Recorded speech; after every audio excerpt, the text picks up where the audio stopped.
call Honey Harawira. Koe, Mr. Speaker, tēnā tātou e te whare, tēnā koutou katoa e te whānau. Hoi noa, ia hau e rangahaua nei te piri nei, ka puta mai te pukuriri.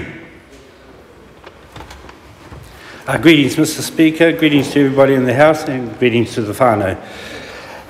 In researching this bill, I got very, very angry. Tā tātou ki te kotahi rau rua te kau pauna, tautu ki te hoko i ngā hū oma wahine no Adidas. Ko tērā te pūtea e riro ai te kaimahi o Adidas mō ngā marama e toru. One pair of Adidas trainers in the UK can cost anything up to £120 for the latest women's sports shoes. That's 3 times as much as a month's wage for an Adidas worker. Kia kaua hoki tātou e pō he wiki mahi pā te kau haora noiho te roa. And we're not talking about a 40-hour week either. Whetu te kau haora te roa te wiki mahi mō ngā mano kaimahi o ngā whare hanga hū o Adidas ki haina. Kei te takahia Adidas i ngā ture mahi o haina, kei te whati anō hoki I o rātou ake aratohu. For the thousands of Chinese workers who fill the factories in China making Adidas trainers, their average working week is 70 hours. That's a breach not only of Adidas's own workplace standards, but it's also a violation of China's labour laws. Hakua tērā kei te mahia tonu tia. But it still happens. Ko waka tūria e naki ngā whare tōtā I haina, I Indonesia, I Vietnam hoki. Rua te kau heneti ia haora te pūtea, ka riro mā te kaimahi I Vietnam. Nike sweatshops can now be found in Indonesia, China and Vietnam. Nike workers in Vietnam earned on average 20 cents per hour. Harai te mea ko te pūtea pāpaku, me te ruanga o te wiki mahi noiho, te raru. Te kino hoki ngā tuāhua mahi o ngā whare tōtā nei. It's not just the low pay and the long hours that's the problem. The conditions are appalling as well. Roto I te wahanga waru haora, ka tae te kaimahi ki te haere kotahi ki te wharepaku. Mō te enu wai e rua ngā wā. Mai angi ai te tangata I te wheru, I te haukino, I te wera lawa atu. Workers are only allowed to go to the bathroom once in an 8-hour shift, and they can't drink water more than twice a shift. Many of the workplaces have inhumane conditions, causing workers to faint from exhaustion, the fumes, the heat. Te mōrika hoki o ngā kamupene kaitānei e taitai ana ki wēnei whenua, ki te takahi I te wairua tangata. Nā te ngoikore o ngā ture whenua ki te tiaki te kaimahi, ka tū kinotia te kaimahi. It is outrageous that these top corporate giants are able to come into these countries and exploit the fact that they have no protective labour laws in place to look after their workers. Nō reire, tautoko ana te Pāti Māori tēnei pire, kia aukati hia ngā mea ko hangaia ki te whare tōtā me ki ko hangaia e te kaimahi taurekareka. And so the Māori Party will certainly support this bill to ban the importation of goods made in whole or in part by slave labour. Roa te wā e noho tāre wana tēnei take. It has been a long time coming. Whā tau ki muri I heria mai e trade aid te tai pētihana ki te palemata. I haina tiai e te kau māwhitu mano tangata ki au kati te hoko I ngā mea no tāwahi ko hangaia e te ringa o te kaimahi taunekaneka. 4 years ago, Trade Aid brought a petition to Parliament signed by some 17,000 people requesting New Zealand to legislate to ban import or slave labour products.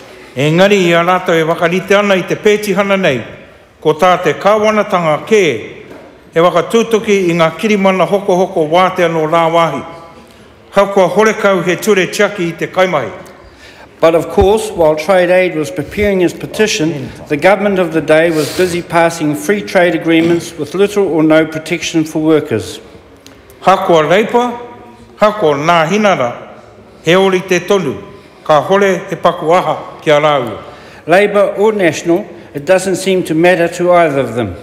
Engari he kaupapa nui rawa tēnei ki a mātau o te Pāti Māori. Well, it does matter to the Māori Party. I ngā tau e rua ki muri I puta mai te kupu a wangawanga a te kaititiro o te UN mo te mahi taurekareka. Nui atu I te kau mārua miriona te toko maha ko horohia I tēnei ngārara te mahi taurekareka. 2 years ago, the UN Special Rapporteur on Contemporary Forms of Slavery said that he was deeply concerned that the minimum estimate of the number of people in slavery is over 12 million and that the problem appears to be increasing.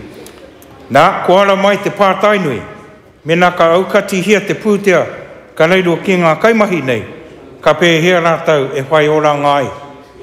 The one issue that has caused some concern for our caucus is if the slave wages are taken away from these people, what will they live on? Kua toi tū te Pāti Māori hei kai tautoko i te whakakorenga o te rawa kore. Kei te tino whawhai hoki mātau, kia patua i te pohara e pāna ki te hunga tamariki. The Māori Party has made a conscious commitment to respond to the global call to action against poverty, with a particular focus on the eradication of child poverty. Engari, he pōhehe noi ho no tātou, ko kore tēnei āhuatanga e kitea i Aotearoa. Of course, it's not as if New Zealand has got our own backyard looking pristine and clean. Hei tā te rōpu tiaki i ngā tamariki pohara. I tērā tau he hauono te toko maha o ngā tamariki e noho ana I roto I te whare tino pohara. The Child Poverty Action Group said that in 2008, 1 in 6 New Zealand children still lived in a household below the very lowest poverty lines. Nō reire me kaha tātou ki te whawhai I ngā kino maha o te ngārara nei. So we need to tackle it on all fronts. Kei te tautoko pūmau mātou I te pire nei.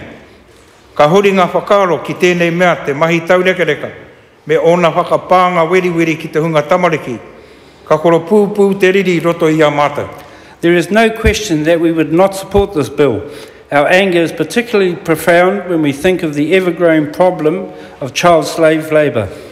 Neke atu I te whāmiriona ngā tamariki ki Brazil, te kau mano ki te hauauru o Inia, te kau marimo mano ki Pakistan, e mahi ana I ngā whare mōrerea, ki te tui I ngā pōro poihana, mō ngā kamupene pēra ia Erides. Some 4 million children in Brazil, some 10,000 children in Western India's Punjab region, and some 15,000 children in Pakistan are found working in unsafe and unhealthy conditions, sewing, of all things, soccer balls for companies like Adidas. Nā te kino o ngā tuāhua o ngā whare tui nei, ka pāngia te tamariki ki te matakere pō, ki te ringa haua, ki te mamai o te tuarā, ki te mamai o te kaki. The factory conditions are so harsh and dangerous that it's not uncommon for children to lose their eyesight, deform their fingers, suffer from chronic back and neck pain, and more. Nō reire, tautoko ana mātou I te pire nei, ai mārika. So, will we be supporting this bill? Too right. Ia mātou e tautoko ana I te pire nei, ko te tūmanako, kia whai wā te kāwanatanga ki te aro atu ki ngā āhuatanga o te rawakore, e pā atu ana ki te tamariki. And while we're supporting this bill, maybe there will be some support for our government taking some action to respond to the persistent poverty that continues to drag us down, including, of course, our shameful record in addressing child poverty. Kia ora tātou katoa te whare, tēnā koutou te whānau. Greetings to the House, greetings to the whānau.